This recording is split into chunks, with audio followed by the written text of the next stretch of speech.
Selamat sore, Bapak Ibu Saudara jemaat yang terkasih di dalam Tuhan Yesus Kristus. Pemazmur pasalnya yang ke-100, ayat yang pertama sampai ayat yang kelima mengatakan, Mazmur untuk korban syukur, bersorak-soraklah bagi Tuhan, hai seluruh bumi. Beribadahlah kepada Tuhan dengan sukacita, datanglah ke hadapannya dengan sorak-sorai. Ketahuilah bahwa Tuhanlah Allah, Dialah yang menjadikan kita, dan punya Dialah kita, umatnya dan kawanan domba gembalaannya. Masuklah melalui pintu gerbangnya dengan nyanyian syukur, ke dalam pelatarannya dengan puji-pujian, bersyukurlah kepadanya dan pujilah namanya.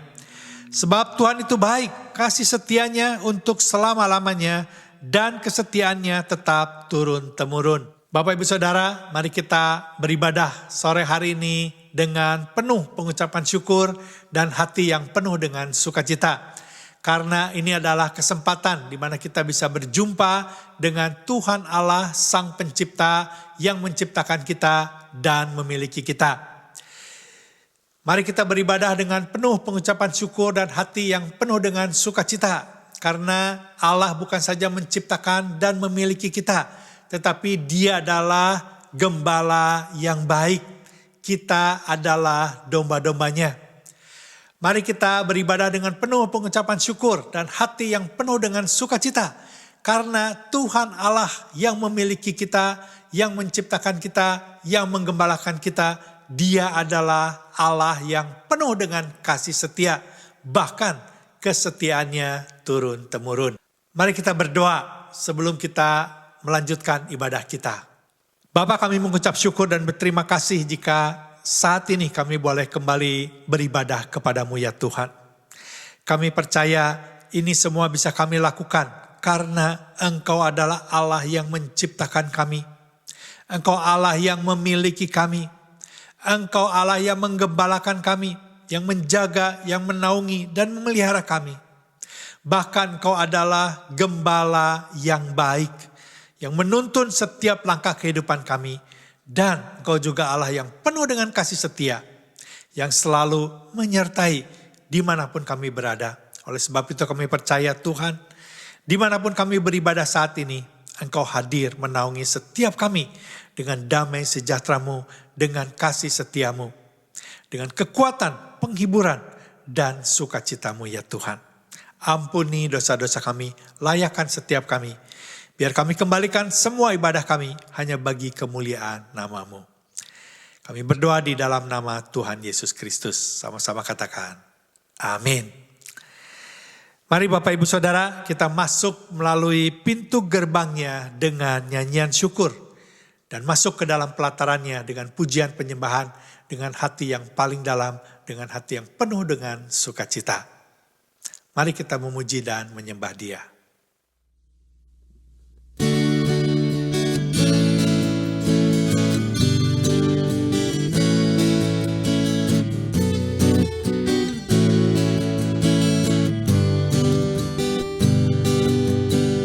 Firman-Mu Tuhan, berita bagi kakiku.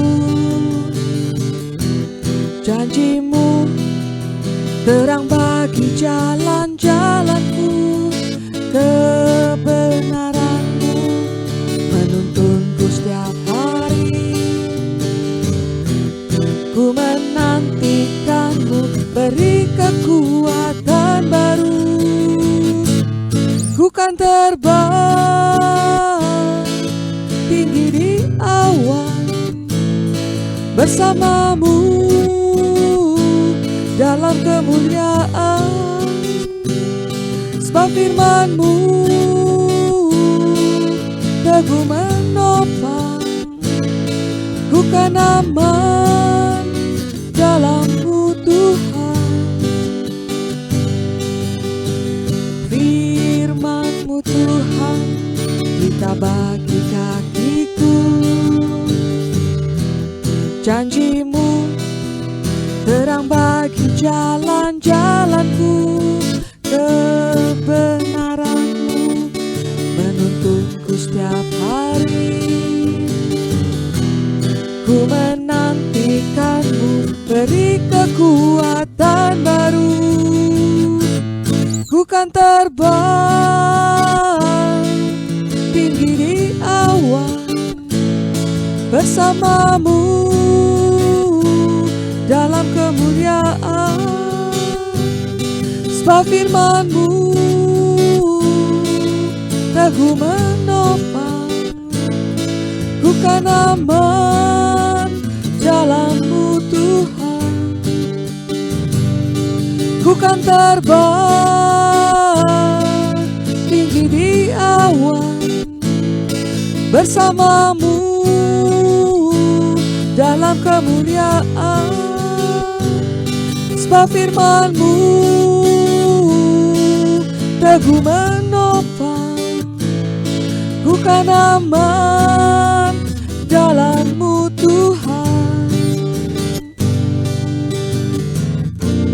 Jalan-Mu di atas jalan-jalanku, rencana-Mu melebihi rancanganku. Firman-Mu sungguh telah membebaskanku, berjalan lebih tinggi, berjalan bersama-Mu. Ku kan terbang tinggi di awan bersama-Mu dalam kemuliaan. Sebab firman-Mu teguh menopang, ku kan aman dalam-Mu Tuhan. Ku kan aman dalam-Mu Tuhan. Ku kan aman dalam-Mu Tuhan.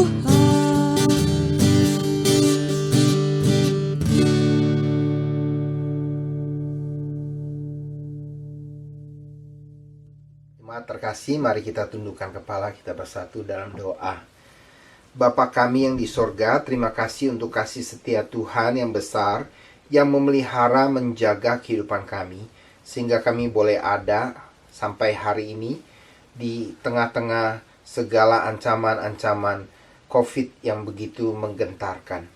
Tuhan, kami ingin menaikkan doa-doa kami dan ucapan syukur kami kepada Tuhan. Biarlah Tuhan menyedengkan telinga-Mu dan mendengarkan seru dan doa kami.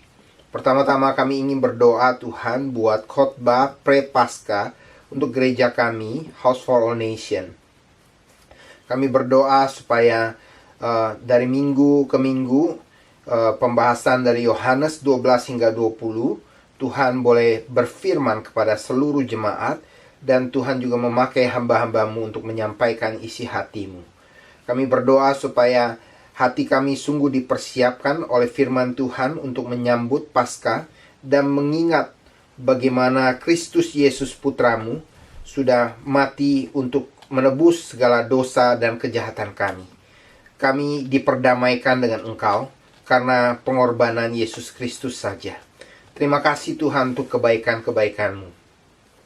Saat ini kami ingin berdoa buat gereja-gereja-Mu dan hamba-hamba Engkau di Indonesia dan di Kanada. Pakailah hamba-hamba-Mu Tuhan, agar hamba-hamba-Mu ini dapat menjadi terang, dan pakailah gereja-gereja-Mu Tuhan, agar gereja Tuhan sungguh boleh memancarkan kemuliaan Tuhan. Tuhan, kami berdoa supaya gereja-gereja Tuhan di Indonesia dan di Kanada yang sedang banyak mengalami pergumulan, Tuhan topang, Tuhan tolong, dan Tuhan campur tangan. Kami berdoa Tuhan buat kebaktian online dimanapun itu berada, supaya Tuhan Engkau boleh lewat kebaktian online, Tuhan memakai, Tuhan berfirman, dan Tuhan sungguh-sungguh memakai kebaktian online untuk menjangkau banyak tempat, banyak orang yang selama ini tidak bisa terjangkau oleh kebaktian fisik. Tuhan juga jangkau mereka. Dan Tuhan juga pakai kebaktian online ini untuk memberkati umat-Mu. Terima kasih Tuhan untuk kebaikan Tuhan. Dan kami ingin berdoa juga buat para dokter, para suster, para staf rumah sakit, para medik, semua orang yang terlibat dalam bidang kesehatan. Berkati, sertai, jagai, tolong, topang Tuhan. Kami berdoa supaya mereka diberikan kekuatan khusus dan dijagai oleh Tuhan.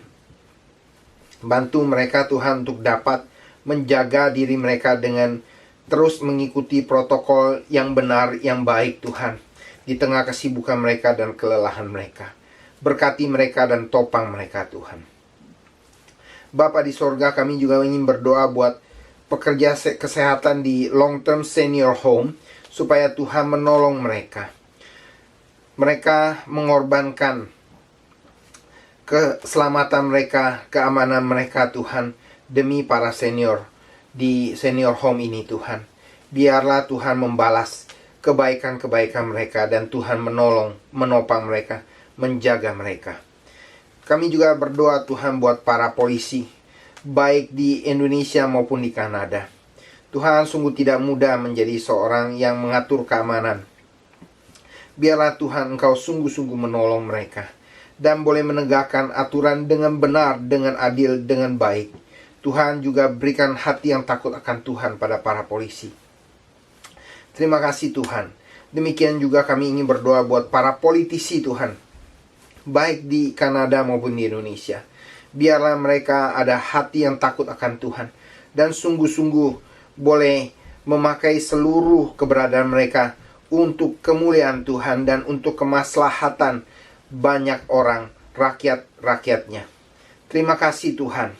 Kami berdoa Tuhan buat para senior, khususnya buat Om John, Tante Leoni, Om Herman. Tuhan Kau jagai mereka. Engkau juga jagai para senior yang lain. Biarlah mereka boleh selalu dalam sukacita yang besar dalam hidupan ini. Mereka boleh hidupnya senantiasa bersyukur kepada Tuhan. Secara khusus kami juga ingin membawa doa kami untuk Ibu Limei dan Bapak, supaya Tuhan Kau menyertai Ibu Limei sekeluarga dan menghibur Bu Limei dan sekeluarga dari kehilangan yang mereka derita selama beberapa hari dan beberapa minggu ini. Tuhan, kuatkan dan berikanlah keberanian untuk menghadapi hidup ini, untuk melihat bahwa hidup ini adalah anugerah untuk dapat melayani Tuhan dan mengasihi Tuhan. Terima kasih Tuhan.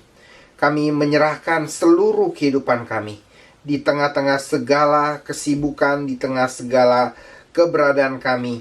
Dan satu persatu yang tidak dapat kami sebutkan Tuhan, doa-doa yang lain, biarlah Tuhan Kau menggenapinya dan menolong serta menopangnya. Tolong kami Tuhan.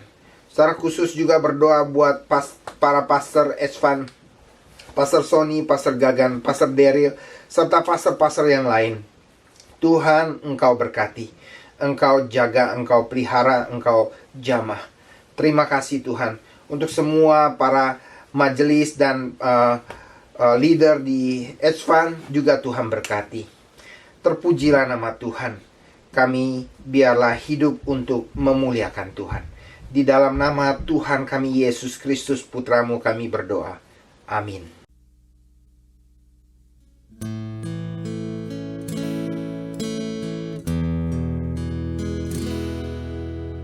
Hide me now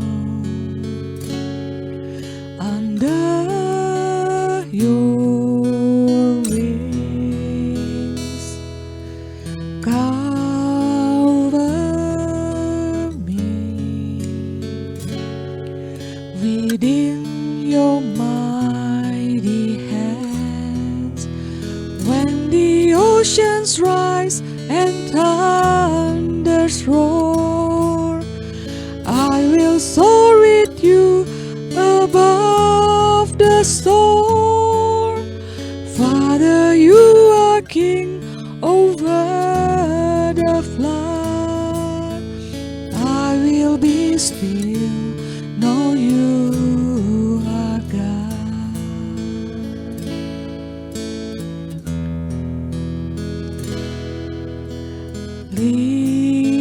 Lingkupiku dengan sayap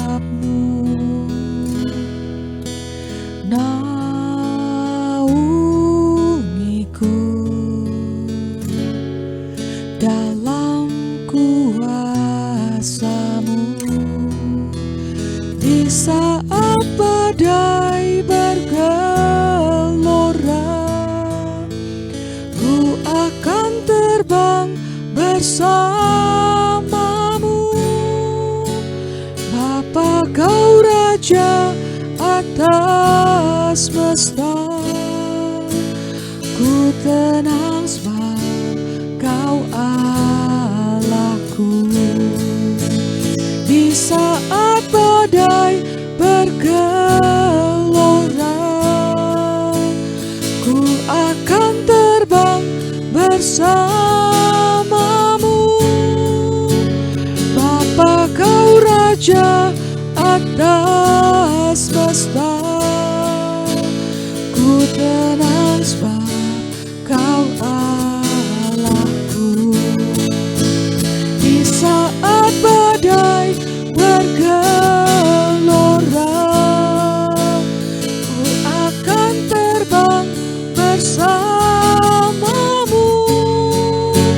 Bapa, kau Raja atas semesta. Ku tenang sebab kau Allahku. Ku tenang sebab kau Allahku. Ku tenang sebab kau Allahku.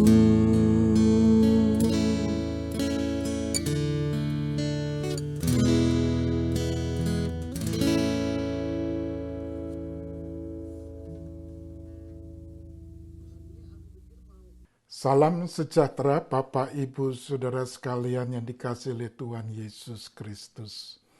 Hari ini kita memasuki minggu kedua daripada masa Prapaskah. Dan untuk Lent Sermon Series ini, yang bertemakan jejak langkah Kristus menuju kemenangan, itu diambil dari Yohanes pasal 13 ayat 1 sampai dengan yang ke-17. Saya akan bacakan ayat 12-nya hingga yang ke-17.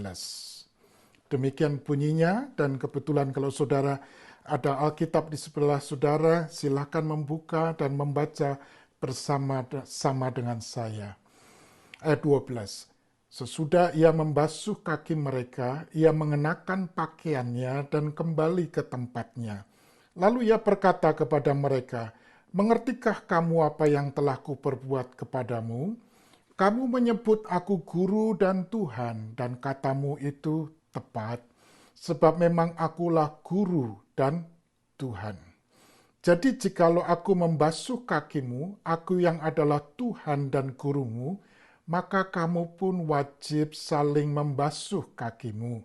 Sebab aku telah memberikan suatu teladan kepada kamu, supaya kamu juga berbuat sama seperti yang telah kuperbuat. Aku berkata kepadamu, sesungguhnya seorang hamba tidaklah lebih tinggi daripada tuannya, ataupun seorang utusan daripada dia yang mengutusnya. Jikalau kamu tahu semua ini, maka berbahagialah kamu jika kamu melakukannya." Mari kita berdoa. Bapa yang kami kenal di dalam Tuhan Yesus Kristus, kami datang dengan segala keberadaan kami memohonkan penerangan, kami memohonkan pengertian yang datang dari firman Tuhan sendiri, sehingga kami diubahkan, kami makin mengenal Engkau. Kami berdoa dalam nama Tuhan Yesus Kristus. Amin. Topik hari ini ialah tentang saling membasuh kaki, seperti yang Yesus wajibkan kepada muridnya, yang Yesus wajibkan kepada saudara dan saya. Satu teladan yang Yesus sendiri sudah demonstrasikan, sudah peragakan di hadapan para murid-muridnya. Dan bagi saudara dan saya, apakah artinya ini? Bagaimana kita mempraktekkan saling membasuh kaki? Hati semacam apa yang pantas kita miliki untuk mampu melakukan pembasuhan kaki ini? Nah, sebelumnya mungkin baik kita mengerti latar belakangnya daripada peristiwa ini. Peristiwa ini terjadi di ruang atas yang sudah dipersiapkan sebelumnya, cukup luas dan lebar. Yesus sempat memesan, entah dia menyewa atau dipinjamkan, kita tidak tahu saudara. Ini merupakan pertemuan yang khusus antar Yesus dan 12 muridnya. Ini menjelang Paskah. Yesus sempat berkata dalam Lukas pasal 22, bagaimana dia sangat rindu makan Paskah bersama dengan mereka sebelum dia menderita. Pelayanan publiknya sudah selesai dan jam-jam ini adalah jam-jam yang sangat intim sekali bersama dengan para muridnya. Karena tak lama kemudian dia akan ditangkap, dia diserahkan, dia akan disesah, dia akan mati di atas kayu salib bagi dosa saudara dan dosa saya. Dia menyampaikan pesan-pesan khusus tentang bagaimana melayani, pesan-pesan tentang kasih, tentang Roh Kudus, tentang surga, tentang persekutuan yang intim dengan Tuhan, dan bagaimana dia berdoa untuk murid-muridnya, untuk gerejanya. Jadi saudara, ini satu kejadian peristiwa yang sangat intim sekali yang hanya dicatat dalam Injil Yohanes. Dalam acara perjamuan makan malam tersebut, ada sesuatu yang terjadi yang mencengangkan, yang sangat berkesan, yang sangat membuat semua orang terpesona, yaitu ketika Yesus mengambil kedudukan seperti seorang budak yang melayani. Nah, saudara tahu apa yang Yesus kerjakan? Tadi kita sudah baca, Yesus di ayat yang keempat, dia bangun, dia menanggalkan jubahnya, dia ambil sehelai kain lenan, diikatkannya pada pinggangnya seperti layaknya seorang budak melayani tuannya. Kemudian dia tuangkan air ke dalam sebuah basi dan mulai membasuh kaki murid-muridnya, lalu menyekannya dengan kain yang terikat pada pinggangnya. Sampai kepada Simon, Simon protes habis-habisan karena tidak pantas, tidak layak. Dan Yesus harus berkata, apa yang kau perbuat engkau tidak tahu sekarang, tapi engkau akan mengertinya satu hari, akan mengertinya kelak, di ayat yang ke-7. Nah, saudara, seperti layaknya budaya pada waktu itu, kaki yang dibasuh pembasuhan karena kaki yang kotor masuk ke dalam rumah, jalanan yang penuh dengan debu, yang mana orang pakai sandal itu harus dibasuh. Dan biasanya tuan rumah itu akan menyuruh pelayannya, menyuruh budaknya untuk membasuh kaki para tamu-tamunya. Nah, para murid yang datang pada waktu itu untuk perjamuan, mereka sudah mempersiapkan, mereka sudah mandi, kaki mereka kotor, sudah tersedia basi dan air yang untuk mereka bisa pakai. Tapi dalam peristiwa ini tidak ada satupun yang membasuh kaki mereka masing-masing ataupun saling membasuh ataupun membasuh kaki daripada gurunya, yaitu Yesus. Sebaliknya, Yesus yang mengambil kedudukan untuk membasuh kaki mereka. Dalam hal ini, saudara, pada waktu itu hanya seorang budak yang membasuh kaki tuannya. Orang yang posisinya selalu lebih di bawah yang melakukan hal ini. Bahkan di antara pelayan atau budak pun ada rankingnya, ada tingkatannya. Yang paling muda, yang paling rendah melakukan pembasuhan ini. Kaki yang kotor, kaki yang bau, saudara, pekerjaan yang nampaknya hina dan rendah ini. Dalam hal ini, Yesus melakukan sesuatu yang mempesonakan, mencengangkan, mengejutkan. Karena apa? Dia mengambil kedudukan sebagai seorang budak dan mencuci kaki para muridnya. Anda dan saya mungkin sempat bertanya, kalau basi yang berisi air dan kain sudah disediakan, kenapa para muridnya tidak saling membasuh kaki atau membasuh kaki mereka atau membasuh kaki gurunya? Itu pertanyaan yang baik. Di dalam Lukas pasal 22-24, di situ memberikan jawabannya, saudara. Ternyata di antara mereka itu sedang terjadi pertengkaran. Mereka bertengkar. Bertengkar soal apa, saudara? Soal siapa yang paling besar di antara mereka. Siapa yang bakal menduduki kursi kabinet, parlemen ketika Yesus nanti menjadi raja dan menggulingkan kerajaan Roma. Tapi Yesus menegur mereka, ayat 25, pasal 22 Lukas. Raja bangsa-bangsa memerintah rakyat. Mereka dan orang-orang menjalankan kuasa atas mereka disebut pelindung-pelindung. Tapi tidaklah demikian. Dalam kerajaan Allah terbalik. Tidaklah seperti itu.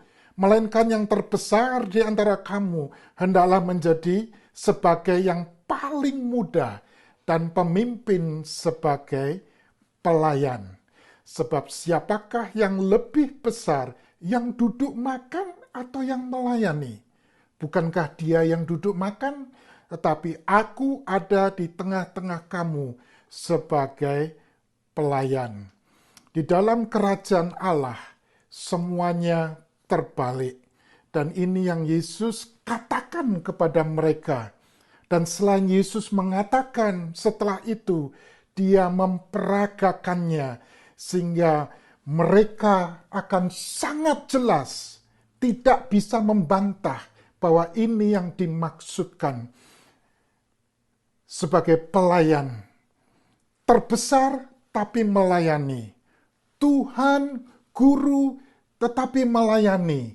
Mengambil posisi dan kedudukan yang sangat rendah demi untuk orang yang dia layani. Dalam kerajaan Allah itu terbalik, saudara.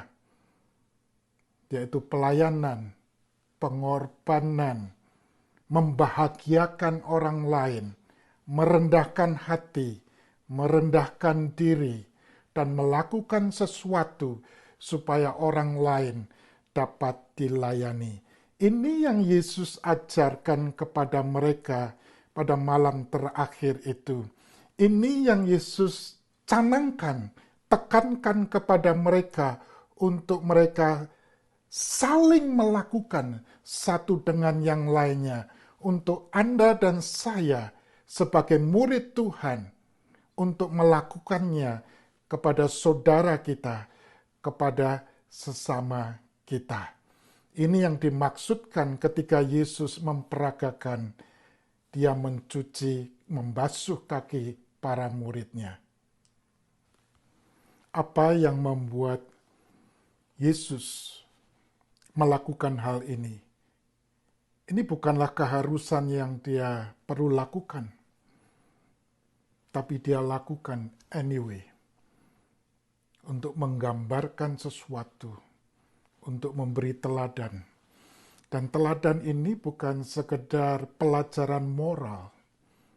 Oh, ini sesuatu yang indah, sesuatu yang mulia.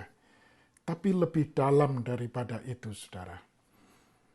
Bagaimana Yesus bisa melayani orang yang hatinya sudah diberikan kepada iblis.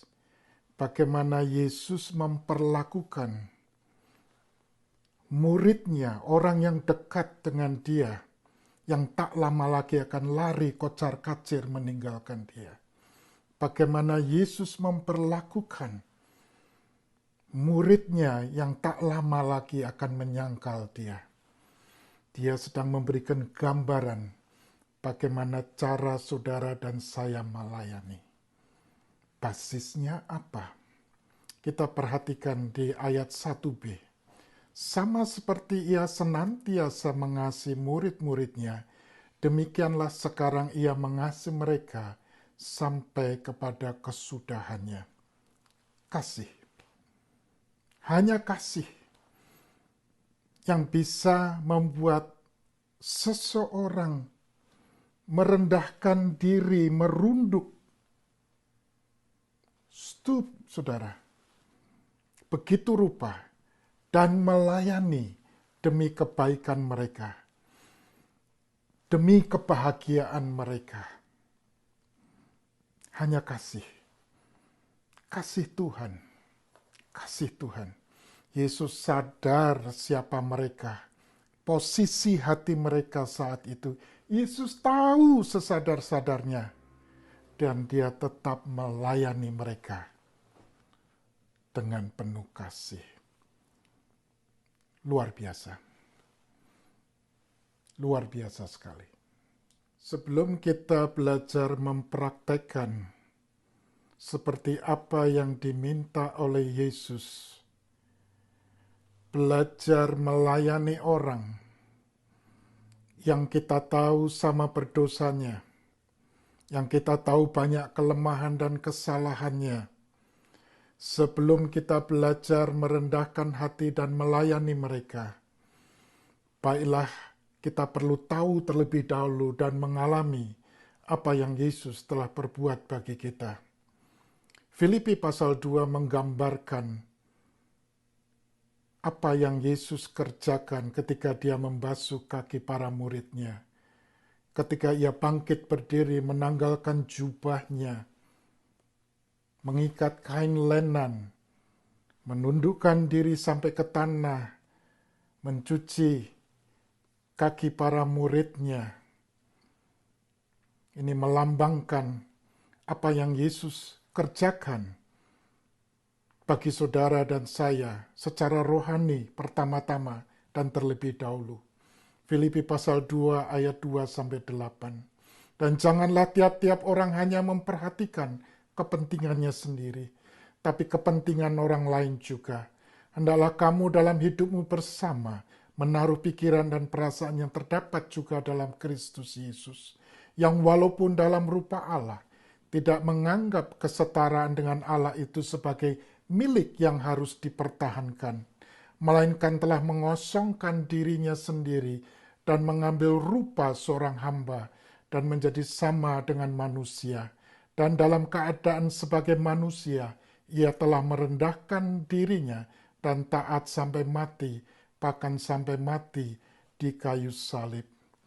Yesus yang menciptakan kita, menciptakan dunia, disembah oleh para malaikat. Oleh karena kasih, dia adalah Allah, agung, mulia, raja di atas segala raja.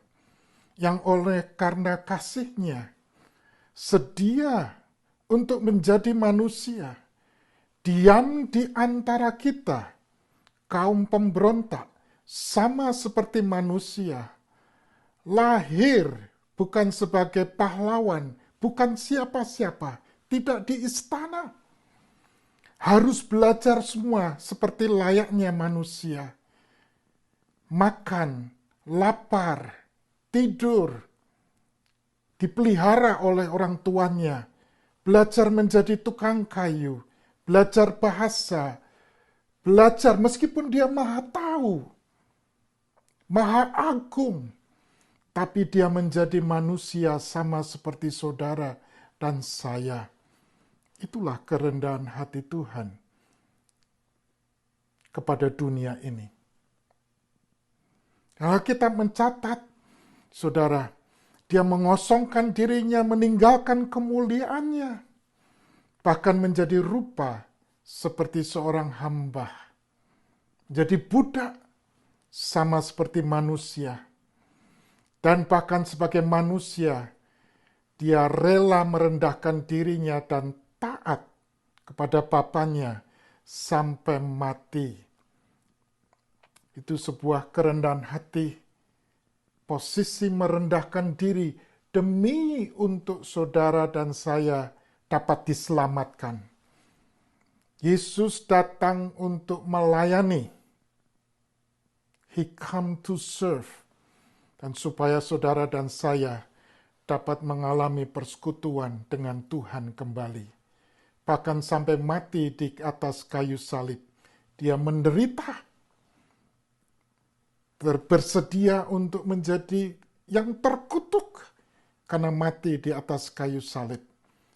Mati sebagai kriminal, saudara. Tidak ada pribadi yang mau dan rela turun serendah-rendahnya sama seperti Yesus. Karena dia amat tinggi. Dia adalah Tuhan, pencipta kita. Karena apa, saudara? Kasihnya kepada saudara dan saya. Di dalam kisah ini Yohanes menggambarkan, melambangkan peristiwa ganda, yaitu ketika Yesus membasuh kaki para muridnya, ketika membasuh kaki Petrus, itu melambangkan pencucian, pembasuhan, air yang melambangkan darah Yesus. Itulah sebabnya ketika Petrus menolak Yesus, saudara, Yesus harus berkata, kalau aku tidak melakukannya, tidak membasuh engkau tidak akan dapat bagian dalam Tuhan. Dan Petrus segera, kalau begitu Tuhan, basuh semuanya, biar aku bersih semuanya. Dan Yesus berkata, semua kalian sudah bersih, kecuali satu, siapa yang akan menyerahkan dia. Tidak semua kamu bersih. Poin Yesus ialah bahwa mereka semua sudah diterima Tuhan, kecuali satu. Yang mereka perlukan adalah pembasuhan setiap hari, karena kaki mereka akan kotor. Setiap hari harus datang merendah kepada Tuhan untuk disucikan, untuk kita mengaku segala ketidakberdayaan kita. Saudara, yang pertama, supaya kita bisa dapat membasuh kaki orang lain, merendahkan diri dan melayani orang lain, melakukan seperti apa yang Tuhan minta. Yang pertama-tama ialah kita harus mengizinkan Yesus melayani kita. Sebab kalau tidak, kita tidak akan bisa melakukan seperti apa yang Yesus minta. Izinkan dia membasuh kehidupan saudara dari segala dosa, kejahatan, dan pemberontakan kita. Izinkan dia melakukan itu. Baru kita akan dimampukan untuk melayani saudara-saudara kita. Baru kita mengalami kasih agung itu dicurahkan dalam hati kita. Barulah kita diberi kuasa Roh Kudus untuk memampukan kita untuk melakukan apa yang Tuhan minta. Saudara, kita harus bersedia dilayani Tuhan terlebih dahulu melalui korbannya, apa yang dia buat di atas kayu salib bagi kita demi pengampunan dosa-dosa kita. Yesus telah merendahkan diri begitu rupa demi saudara dan saya. Itulah sebabnya kita harus merelakan pertama-tama dilayani oleh Yesus. Kalau kita tidak dilayani Tuhan terlebih dahulu, maka mustahil kita bisa membasuh kaki orang lain, merendahkan diri di depan orang lain dengan segala kerendahan hati. Tidak mungkin, karena akan keluar dari motivasi-motivasi yang lain. Biarlah kasih yang agung itu, saudara, melanda hati dan hidup saudara. Siapa yang bisa mencuci? Siapa yang bisa menerima? Siapa yang mampu melayani, mengampuni orang yang Anda tahu bakal mengkhianati saudara, bakal meninggalkan saudara, bakal lari dari kehidupan saudara? Siapa yang bisa? Kalau bukan kasih Tuhan yang dicurahkan dalam hati dan hidup saudara, dan melihat bagaimana cara Tuhan, dan merenungkan bagaimana dia merendahkan diri dan melayani murid-muridnya. Itu sebuah inspirasi yang harus kita pegang baik-baik. Ayat 12, sesudah ia membasuh kaki mereka, ia mengenakan pakaiannya dan kembali ke tempatnya. Lalu ia berkata kepada mereka, mengertikah kamu apa yang telah kuperbuat kepadamu? Kamu menyebut aku guru dan Tuhan, dan katamu itu tepat, sebab memang akulah guru dan Tuhan. Jadi jikalau aku membasuh kakimu, aku yang adalah Tuhan dan gurumu, maka kamu pun wajib saling membasuh kakimu. Sebab aku telah memberikan suatu teladan kepada kamu, supaya kamu juga berbuat sama, seperti yang telah kuperbuat. Yesus bertanya kepada murid-muridnya, tapi dia tidak menantikan jawabannya. Dia langsung menjawab. Dia berkata, kamu mengaku dan menyebut Yesus adalah guru dan Tuhan. Benar, tepat. Pengakuan ini ada konsekuensinya. Tepat sekali. Siapakah Yesus bagi saudara dan saya? Siapakah dia? Apakah kita muridnya, dia guru?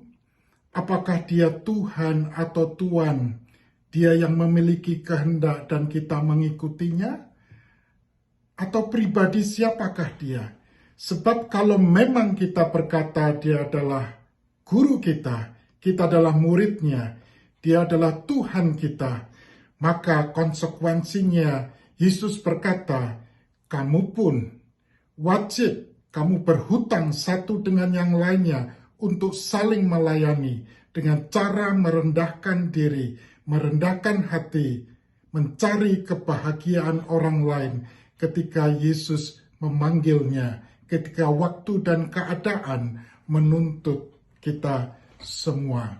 Saudara kekasih, apakah kita merasa terlalu terhormat, terlalu benar, terlalu suci, terlalu baik, terlalu tua, terlalu dihormati, dan sebagian besar di mana kita merasa lebih untuk membuat kita tidak bisa mengampuni, tidak bisa membuat kita merendahkan diri dan merendahkan hati untuk melayani?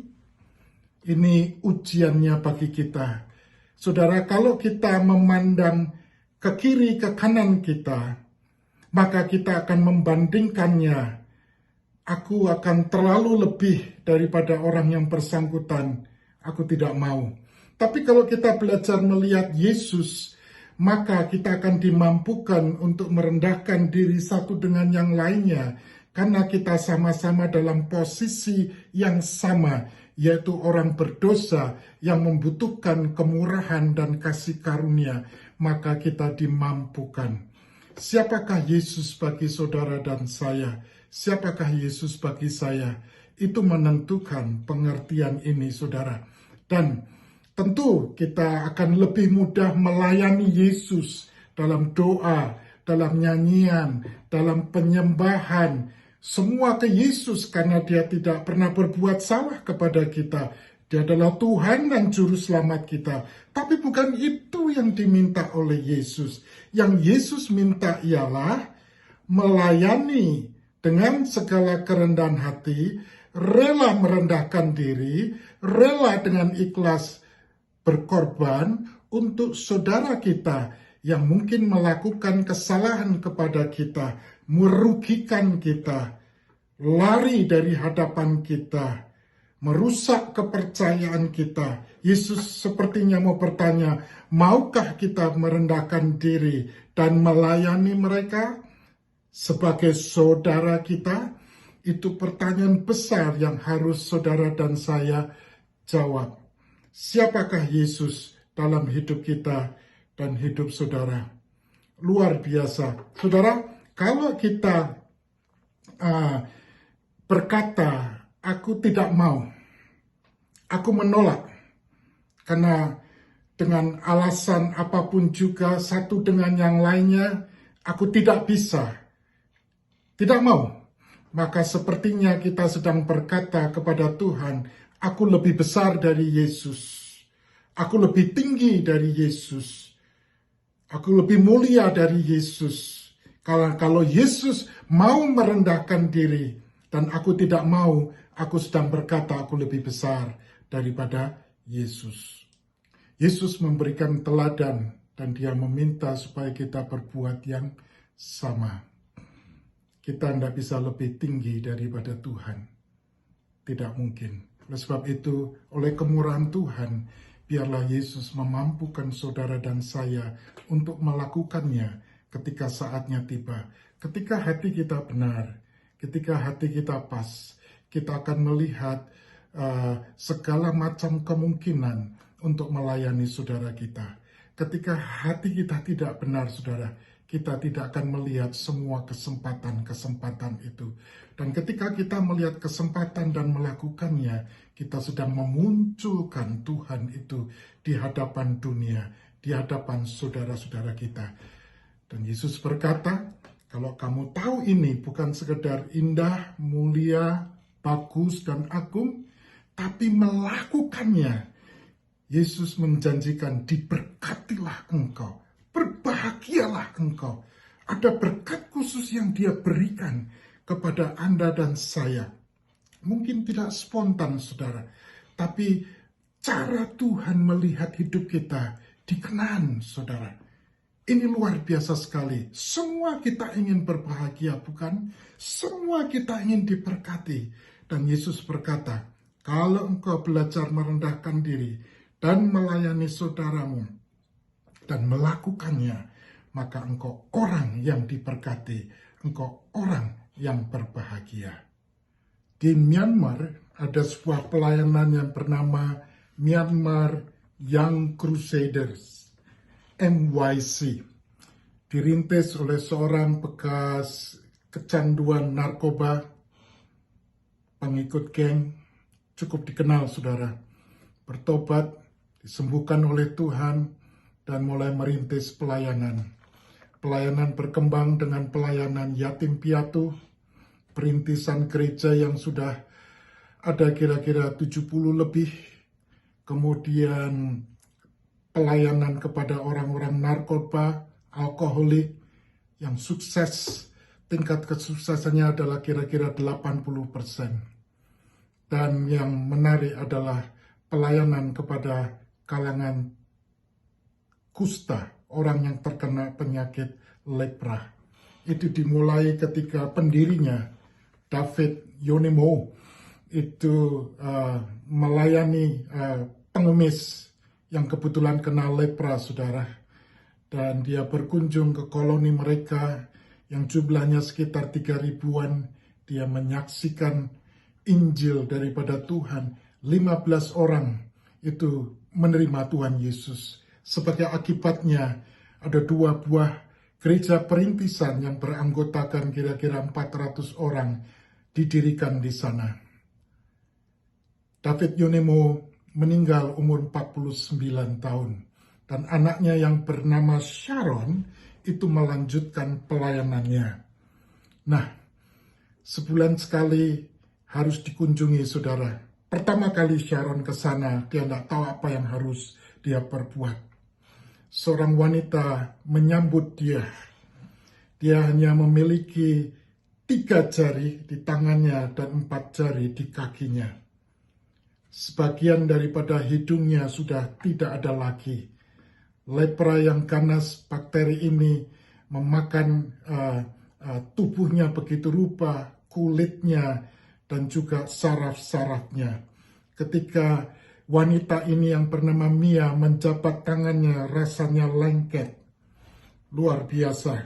Dan saudara, ini progresif dan kronis penyakit ini. Dan Sharon tahu bahwa penyakit ini ditularkan dengan dahak dan bersin dan tinggal lama dengan mereka. Dan dia tidak tahu harus berbuat apa ketika dia menyaksikan Mia mempersiapkan salad yang dia sudah curiga ini bakal untuk dia. Dia tidak tahu apakah dia mampu mengasihi orang-orang ini. Tetapi biar bagaimanapun juga, dia berdiri dan mengkhotbahkan bagaimana Yesus itu adalah Allah yang mengasihi. Mia terus mempersiapkan salatnya, dan dia melihat dan berdoa, Tuhan tolong aku beri kekuatan supaya aku tidak sempat muntah. Dia ditawari sebuah gelas air panas, dan dia berpikir demikian, nanti kalau aku makan salad dengan air panas tersebut, pasti kuman-kuman bakterinya akan turut mati, saudara. Nah, si Mia akhirnya membawa salad itu kepada Sharon, semua berkeliling menyaksikan apa yang Sharon akan perbuat. Karena ini orang-orang yang ditolak oleh masyarakat. Kalau sampai Sharon makan, itu membuktikan bahwa Sharon mengasihi mereka. Pelan-pelan Sharon membawa makanan itu ke mulutnya.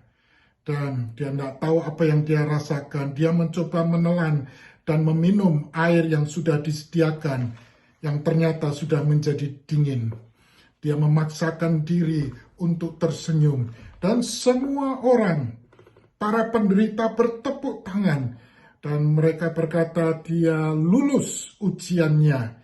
Pasti Sharon mengasihi mereka sama seperti ayahnya yang mendirikan pelayanan di sana, saudara. Hari itu Sharon menyaksikan kebesaran Tuhan. 15 jiwa tahun itu menerima Tuhan Yesus sebagai Tuhan dan Juru Selamat. Semenjak hari itu, Sharon menerima mereka satu persatu sebagai anak Tuhan yang berharga. Dia makan bersama mereka dengan ucapan syukur. Mereka tertawa dan menangis bersama pada waktu mereka harus mengarungi kehidupan yang sulit. Banyak di antara mereka telah meninggal karena infeksi. Saudara, minggu pertama itu ketika dia datang, saudara, dia menyaksikan cinta kasih Tuhan di gereja yang ayahnya sudah bangun. Dan dia menjadi satu bagian bersama dengan mereka. Kasih Tuhan memampukan. Kasih Tuhan memberi kekuatan untuk siapa saja yang mau merendahkan diri di hadapan Tuhan untuk datang kepadanya dan melakukan kehendaknya. Mari kita berdoa, Tuhan tolong kami, supaya kami boleh belajar dari guru kami. Kami adalah murid-Mu ya Tuhan. Biarlah kami rela untuk diajar, kami rela untuk belajar, dan biarlah kami mengagungkan Tuhan dengan cara melayani dengan segala kerendahan hati, mau belajar merendahkan diri kepada orang-orang yang ditunjuk untuk kami layani. Di dalam nama Tuhan Yesus. Amin. Bapak, Ibu, Saudara sekalian, kaki siapakah yang harus kita basuh hari ini? Kaki siapakah yang harus kita basuh minggu ini? Tuhan memberkati. Terima kasih Pastor Sony yang sudah menyampaikan kebenaran firman Tuhan sore hari ini. Tuhan memberkati pelayanan Bapak dan keluarga selanjutnya. Telah berpulang ke rumah Bapak di sorga, Bapak Niti Sumarno, adik ipar dari Ibu Limaitan dan adik ipar dari Bapak Henry Wijaya, pada tanggal 21 Februari 2021 pukul 2 siang waktu Indonesia bagian Barat, dalam usia yang ke-66 tahun. Juga telah berpulang ke rumah Bapa di sorga, Bapak Stephen Tanoto, adik dari Ibu Limaitan dan adik ipar dari Bapak Henry Wijaya, pada tanggal 26 Februari 2021 pukul 4.30 pagi waktu Indonesia bagian Barat, dalam usia 59 tahun. Kami atas nama keluarga besar House for All Nation International Church mengucapkan turut berduka cita yang sedalam-dalamnya bagi keluarga yang berduka cita. Kiranya Allah Roh Kudus memberikan kekuatan, penghiburan bagi keluarga yang ditinggalkan. Bapak Ibu Saudara, minggu depan kita akan memasuki sesi yang ketiga khotbah seri Paskah, jejak langkah Kristus menuju kemenangan. Bersamaan dengan ibadah minggu depan kita akan mengadakan perjamuan kudus. Oleh sebab itu, mari kita mempersiapkan hati kita dan juga mari kita mempersiapkan roti dan cawan sebelum ibadah dimulai, supaya ketika ibadah berjalan semuanya bisa berjalan dengan tertib. Renungan malam dan doa malam tetap diadakan pada hari Kamis jam 8.30 malam. Kita memasuki sesi yang ke-13 pembahasan kitab Nehemia pasal yang kedua. Dan kita akan mengakhiri pasal yang kedua hari Kamis ini sebelum kita melanjutkan pasalnya yang ketiga. Bapak Ibu Saudara, jemaat yang dikasihi Tuhan, mari kita bangkit berdiri. Kita akan berdoa bagi keluarga yang berduka cita. Kita akan mengakhiri ibadah kita dan kita akan menerima berkat yang daripada Tuhan. Bapa, saat ini kami berdoa bersama-sama bagi keluarga besar Ibu Limaitan yang sedang berduka cita. Kami percaya kiranya Allah Roh Kudus saja yang sanggup memberikan penghiburan, damai sejahtera dan kekuatan bagi keluarga yang berduka cita. Bapa, kami juga mengucap syukur untuk kehidupan yang Kau sudah berikan selama ini bagi Bapak Niti dan juga Bapak Stephen ya Tuhan, yang sudah menjadi teladan, yang sudah menjadi berkat bagi banyak orang. Terima kasih, biarlah kami kembalikan semuanya bagi kemuliaan nama-Mu. Bapak Ibu Saudara, mari angkat kedua tangan Bapak Ibu Saudara dan terimalah berkat Tuhan. Damai sejahtera dan kasih karunia yang daripada Allah Bapa dan Tuhan kita Yesus Kristus, persekutuan yang daripada Allah Roh Kudus menyertai jemaat sekalian mulai hari ini sampai kedatangan Tuhan yang kedua kali dan sampai selama-lamanya. Jemaat yang dikasihi Tuhan, berjalanlah di dalam terang kebenaran firman Tuhan dan muliakanlah Allah di dalam seluruh aspek kehidupanmu. Terimalah berkat ini di dalam nama Yesus. Sama-sama katakan amin. Selamat sore Bapak Ibu Saudara, sampai jumpa hari Kamis jam 8.30 malam. Tuhan memberkati.